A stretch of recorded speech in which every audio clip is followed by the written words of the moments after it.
Good morning friends. कल हमने किया था 9th क्लास की भूगोल का तीसरा चैप्टर अपवाह नदी तंत्र के बारे में। गंगा नदी और सिंधु नदी तंत्र के बारे में हमने पढ़ लिया था।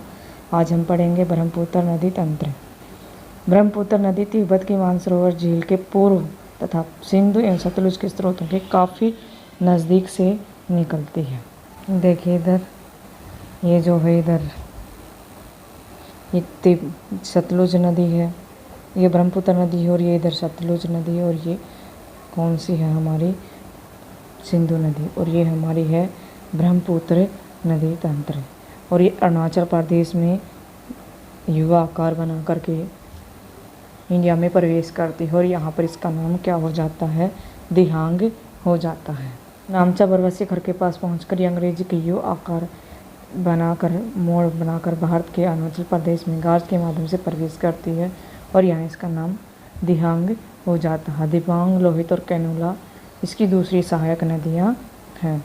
असम में ब्रह्मपुत्र नदी अनेक धाराओं में बहकर एक गुम्फित नदी के रूप में बहती है तथा बहुत से नदी द्वीपों का निर्माण करती है। क्या आपको ब्रह्मपुत्र नदी के द्वारा बनाए गए विश्व के सबसे बड़े नदी द्वीप का नाम याद है? उसका नाम है माजुली द्वीप। ब्रह्मपुत्र नदी के द्वारा ही कई इलाकों में, भारत के कई इलाकों में जो है बाढ़ आ जाती है, जैसे कि असम और बांग्लादेश में भी यह बहुत ज़्यादा क्षति पहुंचाती है। उत्तर भारत की अन्य नदियों के विपरीत ब्रह्मपुत्र नदी में सिल्ट निक्षेपण की मात्रा बहुत अधिक हो जाती है। अब आती है, हमने पढ़ लिया हिमालय से निकलने वाली नदियाँ। Good morning friends. आज हम पढ़ेंगे प्रायद्वीप पे बाहर से निकलने वाली नदियों के बारे में। प्रायद्वीप पे भारत की मुख्य नदियाँ हैं महानदी, गोदावरी, कृष्णा और कावेरी नदी। ये पूर्व की ओर बहती हैं, और बंगाल की खाड़ी में गिरने वाली दो ही महत्वपूर्ण नदियाँ हैं, वह नर्मदा और तापी नदियाँ। और ये दो नदियाँ ज्वार नदमुख का निर्माण करते हुए अरब सागर में गिरती हैं। हम बात करेंगे नर्मदा द्रोणी के बारे में। नर्मदा जो है मध्य प्रदेश में अमरकंटक की पहाड़ियों के निकट से निकलती है, और यह है एक कहाँ पर है, यह पश्चिम की ओर एक ब्रज घाटी से में बहती है। समुद्र तक पहुँचने के क्रम में यह नदी बहुत से दर्शनीय स्थलों का निर्माण करती है।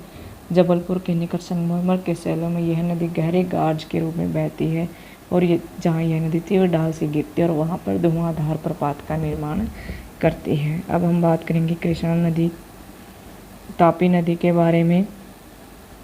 तापी नदी का उद्गम भी नर्मदा नदी के पास से मध्य प्रदेश के बैतूल जिले में सतपुड़ा की श्रृंखलाओं में है। यह नर्मदा के समानांतर बहती है और इसकी लंबाई बहुत कम है। यह मध्य प्रदेश, गुजरात और महाराष्ट्र तीन ही राज्यों में बहती है। पश्चिम की ओर बहने वाली अन्य नदियां हैं माही, भारतपुजा और पेरियार। अब है पूर्व की ओर बहने वाली नदियां। गोदावरी नदी सबसे बड़ी प्रायद्वीपीय नदी है। यह महाराष्ट्र के नासिक जिले में पश्चिम घाट की ढालों से निकलती है, और इसकी लंबाई 1500 किलोमीटर है। गोदावरी नदी, देखिए इधर गोदावरी नदी हमारे इंडिया के मैप में यह है गोदावरी नदी जो यहाँ से निकल रही है, और ये बंगाल की खाड़ी में गिर जाती है। ये प्रायद्वीप पे भारत की सबसे बड़ी नदी है। प्रायद्वीपीय नदियों में इसका पातंत्र सबसे बड़ा है, और यह बह रही है कौन से राज्यों से यह बहती है, निकलती है? मध्य प्रदेश, उड़ीसा, आंध्र प्रदेश में स्थित है। और इसकी सहायक नदियां हैं पूर्णा, वृद्धा, प्राणहिता और मांजरा, वेनगंगा और पेनगंगा। सबसे प्रायद्वीपीय भारत में सबसे बड़ी होने के कारण इसको दक्षिण गंगा के नाम से भी जाना जाता है। अब हम बात करेंगे महानदी के बारे में। महानदी कहाँ से निकलती है? छत्तीसगढ़ की उच्च भूमि से निकलती है तथा उड़ीसा से बहते हुए बंगाल की खाड़ी में मिल जाती है। देखिए इधर हमारे महानदी जो है इधर से निकल रही है, और ये कहाँ पर गिर जाती है? पश्चिम बंगाल में उड़ीसा से बहती हुई बंगाल की खाड़ी में गिर जाती है।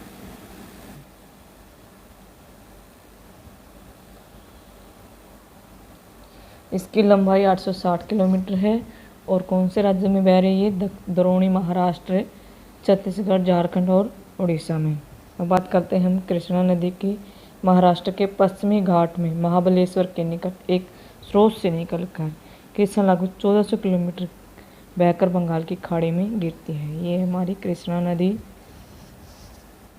ये रही इधर कृष्णा नदी। जो कृष्णा नदी है वो महाराष्ट्र के पश्चिमी घाट के, जो ये देखिए इधर महाराष्ट्र में पश्चिमी घाट में महाबलेश्वर के निकट से बहती हुई ये कहाँ पर बंगाल की खाड़ी में गिर जाती है। और इसी के ऊपर कौन सा बांध बनाया गया है, इधर नागार्जुन सागर बांध बनाया गया है। और यहाँ पर आंध्र प्रदेश में इसी के पास कौन सी झील है, कोलेरू झील स्थित है। इसकी लंबाई कितनी है, 1400 किलोमीटर लंबी है और ये बंगाल की खाड़ी में गिरती है। इसकी सहायक नदियाँ कौन सी हैं, तुंगभद्रा, कोयना, घाटप्रभा, मूसी तथा भीमा इसकी सहायक नदियाँ हैं। तुंगभद्रा, कोयना और घाटप्रभा। ये हमारी कृष्णा नदी के बारे में बात हो रही थी और इसमें ये तुंगभद्रा नदी इसकी सहायक नदी है। और इसमें और कौन सी बात, घाटप्रभा इसमें नहीं दिखा रखे, सबसे मेन इसकी तुंगभद्रा नदी दिखा रखी है। कोयना और घाटप्रभा भी इसकी कौन सी नदियाँ हैं, कृष्णा नदी की सहायक नदियाँ हैं। अब हम बात करेंगे कावेरी नदी की। कावेरी पश्चिमी घाट की ब्रह्मगिरी श्रृंखला से निकलती है तथा तमिलनाडु में कुडलोर के दक्षिण में बंगाल की खाड़ी में गिर जाती है। देखिए इधर ये हमारी कावेरी नदी, इधर ये कौन सी नदी है, कावेरी नदी है। ये देखिए ये इधर कावेरी नदी, और ये कावेरी नदी पश्चिमी घाट के ब्रह्मगिरी श्रृंखला से निकलती है। ये देखिए इधर इसके ऊपर ही कृष्णराज सागर बांध जो है वो बना हुआ है, झील जो है वो बनी हुई है। और इसकी लंबाई कितनी है, इसकी लंबाई है 760 किलोमीटर। और इसकी सहायक नदियाँ कौन सी हैं, इसकी सहायक नदियाँ इसमें देखिए इधर सहायक नदियाँ, इसकी नदियाँ कावेरी नदी की सहायक नदियाँ हैं अमरावती, भवानी, हेमावती और काबिनी। तो अमरावती क्या है, कावेरी नदी की सहायक नदी है। भवानी और हेमावती दोनों भी किसकी सहायक नदियाँ हैं, कावेरी नदी की। भारत में दूसरा सबसे बड़ा जलप्रपात कावेरी नदी बनाती है और इसे शिव समुद्रम के नाम से जाना जाती है। तो दूसरा सबसे बड़ा जलप्रपात कौन सी नदी पर है, वो है कावेरी नदी के ऊपर। और सबसे पहला जो है वो सबसे बड़ा जलप्रपात कौन सा है भारत का, वो है जोग जलप्रपात। अन्य छोटी बड़ी नदियाँ जो प्रायद्वीपीय भारत में बहती हैं वो कौन सी नदियाँ हैं, वो है दामोदर नदी, ब्रह्मणी और वैतरणी नदी और सुवर्ण रेखा।